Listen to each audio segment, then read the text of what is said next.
Every Prime Minister knows when they take up the torch that the day will come when they have to pass it on. That day has come for me. This is the end of my political journey.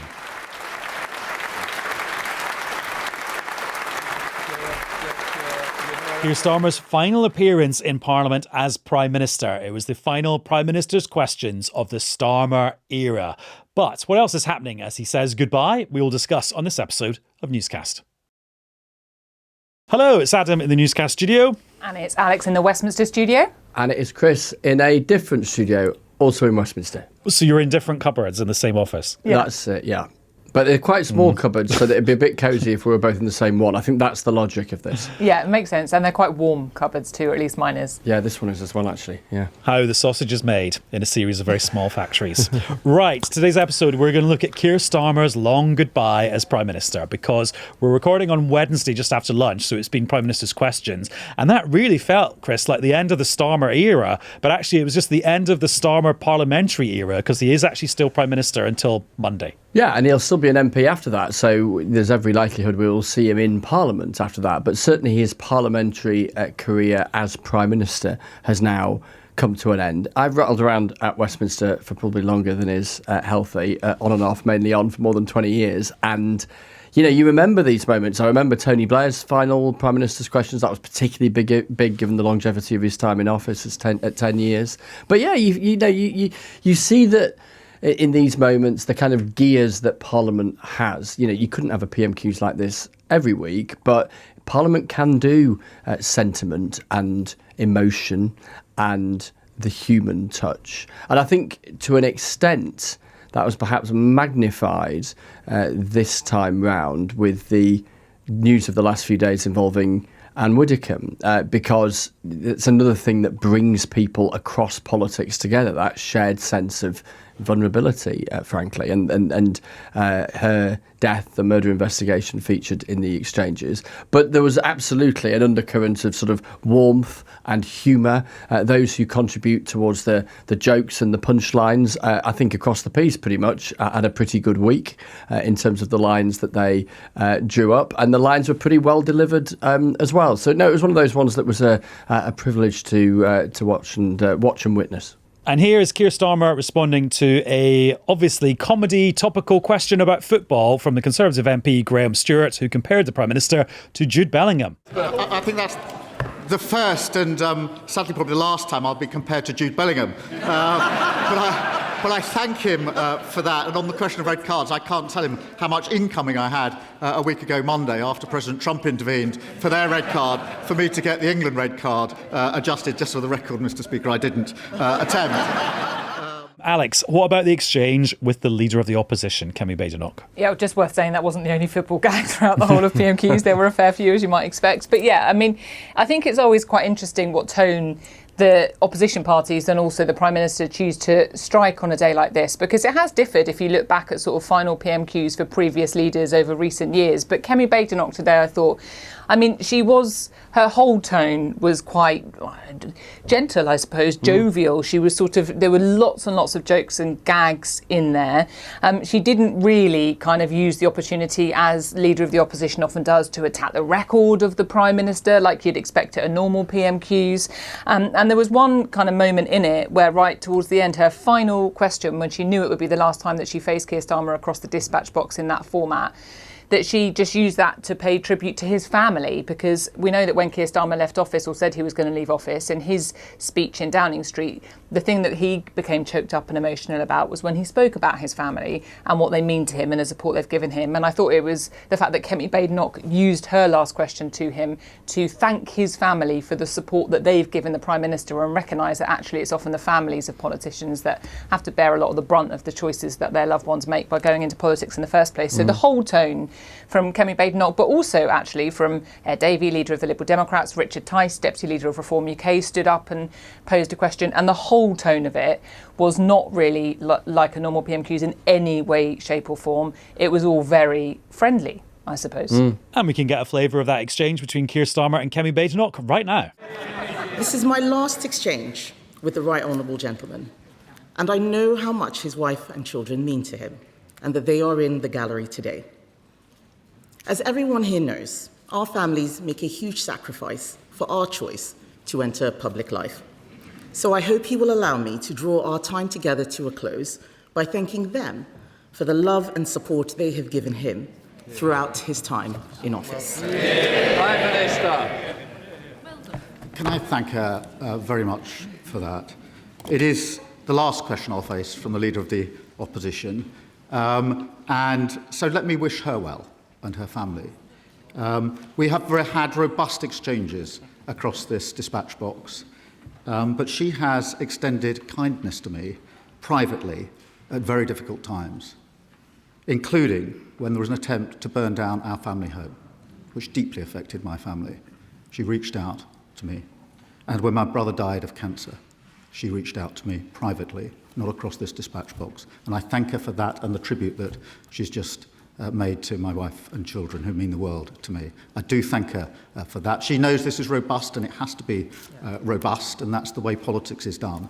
But the kindnesses that sit behind it privately are often just as powerful, if not more powerful. And I thank her for that. And also, Chris, Keir Starmer referred to this a few times. People he has helped as Prime Minister were watching from the public gallery. Yeah, and I think this has been a theme actually much of the last week for the Prime Minister. So the wider context of the conversation that was dominating Westminster on Tuesday, the so-called Hillsborough Law, and some of the families of the victims of the Hillsborough disaster in Westminster to see the Prime Minister were part of a gathering in the Downing Street Garden that was seeking to champion and acknowledge those who the Prime Minister is proud to have helped in his time in government, and indeed sometimes as his time as Director of Public Prosecutions. And he was peppering his observations and his answers today with reference to people who were in the public gallery or in Parliament more widely, listening and watching, who he felt that he had been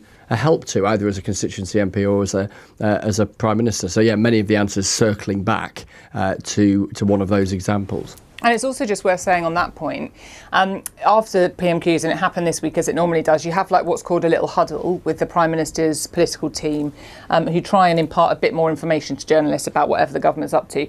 And there was a question in that huddle when when the spokesperson for Keir Starmer was asked, any plans for what Keir Starmer's going to do next? And they actually pointed to what he said in recent days when he's met campaigners against injustice. And he has said to those campaigners that he's going to continue fighting for them effectively from the backbenches, which is where he'll now be. And it was interesting that his kind of political team pointed to that, not as a kind of definitive, and we don't know what Keir Starmer's going to get up to next, but clearly as one of his priorities is going to be, I think, to continue championing the causes of those people. So yes, the Hillsborough families, but also people who've campaigned against violence against women and girls, or knife crime or domestic violence. Those issues, it seems to be that he's going to attempt to keep them quite high up his own personal priority list when he departs Downing Street. The other thing I think worth acknowledging on a day like this, I was sitting in the press gallery looking down at the Prime Minister's political bench, which is where some of his advisors, not MPs, but advisors who work for him in Downing Street sit. And plenty of them at the end were in tears. And it's a reminder that for those in this postcode who are drawn into this postcode, often with a deep-seated sense of pride in their party, and then often real human connection with perhaps a leader that they work for, that the nature of those jobs, working in Downing Street or working in so many jobs in politics, it is all consuming, but also driven by emotion. And when you reach a point like this, which for Keir Starmer is the end of the political road, it also is for those wider bunch of aides and advisors who not only themselves are losing their jobs, but for whom their political project, if you like, that they've devoted their recent years to, is ending. So, you see that in a very vivid and human and quite affecting way on days like this. And I've seen it with parties of different political stripes. It's a really big moment for them. And there was tears amongst the parliamentarians too, particularly Carolyn Harris, the Labour MP, who asked the final question. And she's got a lot of history with Keir Starmer because she was his first parliamentary private secretary as Labour leader. So basically the person that helped him navigate Parliament in those first years or so in that job. And she teed him up for his final answer, which was this. Every Prime Minister knows when they take up the torch that the day will come when they have to pass it on. That day has come for me. This is the end of my political journey. So the person who's receiving the torch, Andy Burnham, although he hasn't received it yet, wasn't there. He wasn't. I don't think we should be surprised by that. I think there'd be a sort of emotional recognition that it was Keir Starmer's day today, and obviously, to put it gently, a significant contributor to today coming about is Andy Burnham, and there is clearly in that context.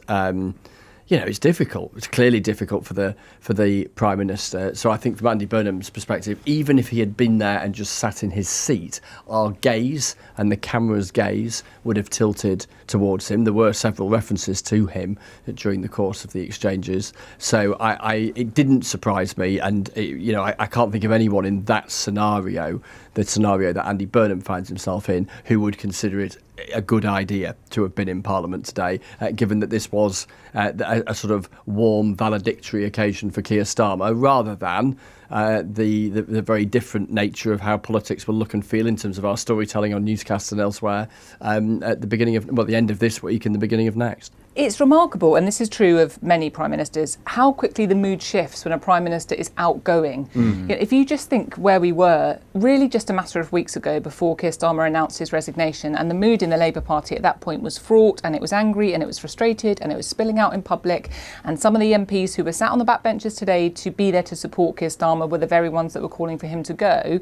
And then almost as soon as he announced he was going to step down, the whole mood in the Labour Party shifted, and they've been sort of attempting to present this very united front around Andy Burnham, and I think you just saw that really today kind of solidified in the way that the tone and the feel that was coming from the Labour benches, in that almost as soon as Keir Starmer said that he wasn't going to kind of stay and fight or try and challenge any successor, that he was going to do this kind of exit, the whole mood in the parliamentary party towards him shifted, and it was on full display today, and it was kind of overwhelmingly a feeling of support coming from the Labour benches, as opposed to some of the other feelings that have, let's be honest, been on public display in the months leading up to this point. And I think it's not necessarily, certainly for all of those, just picking up on that point, Alex, a contradiction. I'm not suggesting you were saying it was, but it's not necessarily a contradiction to have wanted to see the Prime Minister go for the whole host of reasons that lots of Labour MPs would tell us privately and publicly, effectively amounting to them just thinking that he was a drain on their support.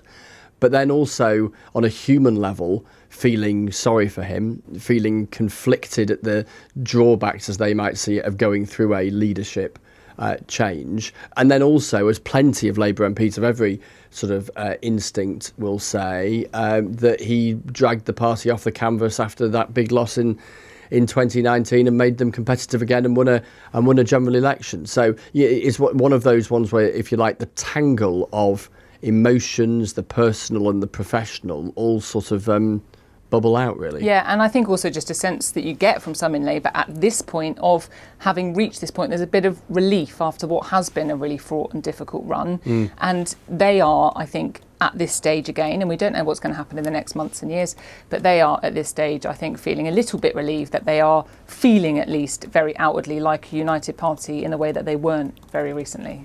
And Chris, just going back to something you said a minute ago about the actual government business that Keir Starmer is overseeing. So the Hillsborough Law, as it's known, which is this public accountability bill, which will basically give a duty to all public bodies to tell the truth and cooperate with any investigations when they're accused of getting something wrong. And we'll also introduce criminal penalties for people who run organisations in the public sector if they haven't been candid. That is an area where Andy Burnham has shown his face and actually talked about, and he was in Parliament on Tuesday night as this piece of legislation was going through its final phases in the House of Commons. Yeah, and what's fascinating about this is that you see the intersection, if you like, of two politicians who have made promises to the families of the victims of the Hillsborough disaster, a Prime Minister in Keir Starmer who has, in recent years,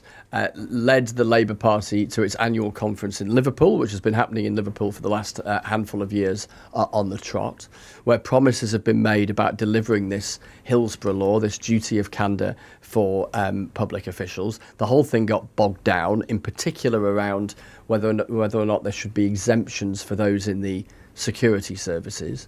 In the end, they've managed to find a way through that acknowledges the particular nature of the security services work, but does not exclude intelligence officers from the obligations of this law. Once it becomes a law, it's not a law quite yet. The Prime Minister clearly keen to deliver on his promise before he left office, and I got a sense of the human side of that when I was chatting to the daughter of a guy who died at Hillsborough, who said to me as she was going in to see the Prime Minister yesterday that she was very sceptical when she first met him. She'd been let down by government after government, etc., etc. But she was hugely personally warm to him because she said he had, in the end, kept his promise. And I think on a human level, that really meant something to the Prime Minister. Yes, the Conservatives made the point that they felt the whole thing had been rushed because the Prime Minister wanted to get it done, certainly at the Commons level, before he left office. And then it's impossible not to point to the strength of Andy Burnham's politics being grounded in the Hillsborough disaster and his role as Culture Secretary back in 2009, addressing the annual service at Anfield, Liverpool's ground. That was the 20th anniversary of the Hillsborough disaster, the work he did since then. And so Andy Burnham making his first Commons contribution since his return on this piece of legislation that means so much to him and so much to the guy who'll soon be his predecessor. And Alex, another part of the Starmer legacy, this new, I was going to say clampdown, it's not really a clampdown on social media, new safeguards for teens on social media. We got some more details of some new safeguards today. Yeah, so one part of this would be a curfew, so that from midnight to 6 a.m. you can't be on your phone and just endlessly scrolling through social media, the doom scroll and this kind of some sort of mechanism, and I'll be honest, I don't fully understand it, but to limit the amount of those kind of particularly addictive videos that just get pumped through to your social media feeds. So that has been announced by government, but it's important to note there's quite an active conversation about how effective that may or may not be, with the government clearly suggesting that they think this is the right call, but others saying because you can opt out, basically that would be the default setting on your phone for these are for older teenagers, so 16, 17-year-olds. They could opt out of it and just, not have the curfew applied on their phones. So, as with all of this, there's a pretty active debate around the effectiveness or not of it, whether it is the right approach. But it is interesting that what you're seeing, and again, this is true of prime ministers of all colours when it comes to the point in which they leave office, they are trying to shape and build their legacy, and they want to put in place things that they want to be remembered for. And I think that is undoubtedly a bit of what we're seeing from number 10 this week.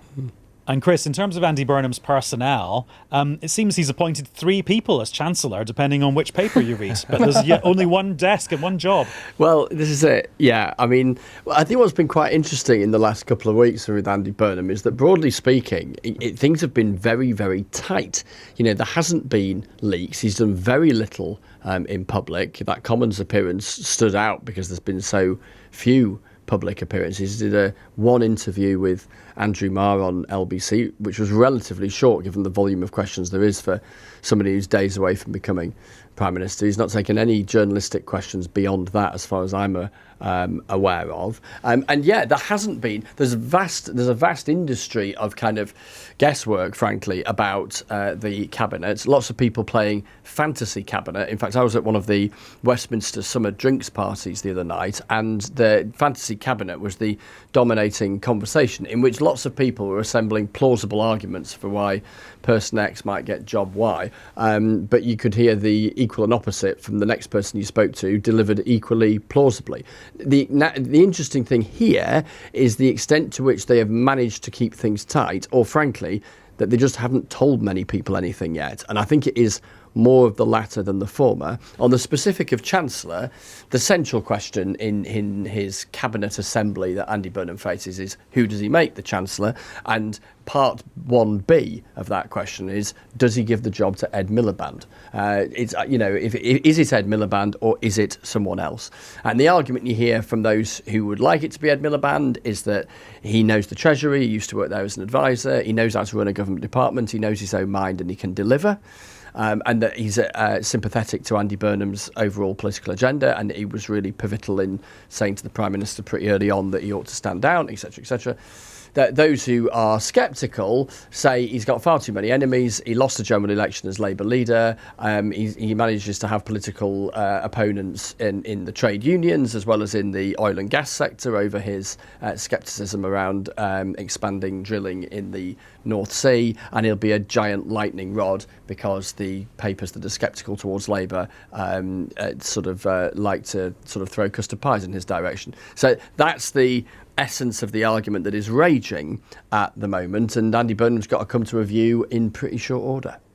And as we depart this episode of Newscast, we should talk about Keir Starmer's leaving present from the cabinet, Alex. A carriage clock. One of those little posh clocks you put on your desk or mantelpiece. Yeah, and I think when I can't remember who first reported this, but one of the news, was it Patrick Maguire who first reported this? Anyway, from the one Times, of the news, I think, yeah. I think it was. Anyway, one of the newspapers first reported this late on Tuesday night, that it was a carriage clock. And I think it was met with a little bit of mirth on social media because it is deemed to be a sort of the fairly traditional leaving present that you give. But actually it's what people would get in 1970s sitcoms. That's what I mean. It's just sort of, it's one of those leaving presents that has in the past been the punchline of many a joke. But it turns out that actually this was quite a thoughtful present for Keir Starmer, because apparently his dad had a real fondness for clocks, so there was a sort of familial link there, something that felt quite personal to him. And we are told by Number 10 that it was a silver clock from around 1920, which was made by Dent, the British clockmaking firm responsible for building Big Ben, and included a plaque engraved with "Change promised, change fought for, change delivered. Thank you, Keir, the Cabinet." And it must be quite a big clock. I mean, it must be if it's got that. Or small writing. Or maybe the plaque isn't on the clock. Maybe the plaque sits next to the clock. Good point. I'd not thought of that. I haven't got that level of detail to hand. I am just speculating. But yeah, we are told that the whole last cabinet meeting with Keir Starmer and his cabinet was, a sort of fairly emotional affair, and that this was a very gratefully received present. And David Lammy, who's the Deputy Prime Minister, paid tribute to Keir Starmer in the final cabinet meeting and sort of spoke about his personal attributes and the stuff that he's done in politics. So yeah, and I mean, I think that again, it sort of speaks to the point that we were making earlier and that Chris quite rightly made, which is that there has just sort of been this shift in mood, and I think that's kind of almost inevitable, and that happens in politics. But the mood today is undoubtedly just really supportive of of Keir Starmer as Prime Minister from all of the people that have worked alongside him. I think that's definitely what they're trying to get out and across. The other thing on the clock, by the way, and I've heard this from several cabinet folk in the last couple of years, is that Keir Starmer is an absolute sort of bloke for timekeeping. He cannot stand people being late.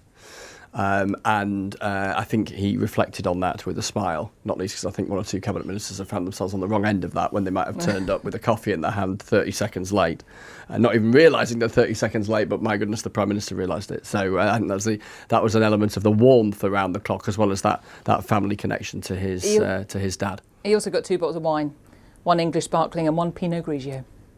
Pinot Grigio, is this 2006? We've just come forward 30 years from that carriage clock. Guys, all I'll say is please don't get me a clock. Just vouchers will suffice. I reckon you've got one already. Have you got a carriage clock already, Adam? No, it doesn't really fit with the vibe of my flat. Does it not? No. You couldn't turn it down, though. If we presented you with an engraved carriage clock, surely you'd put it pride of place. Flat match or not, no?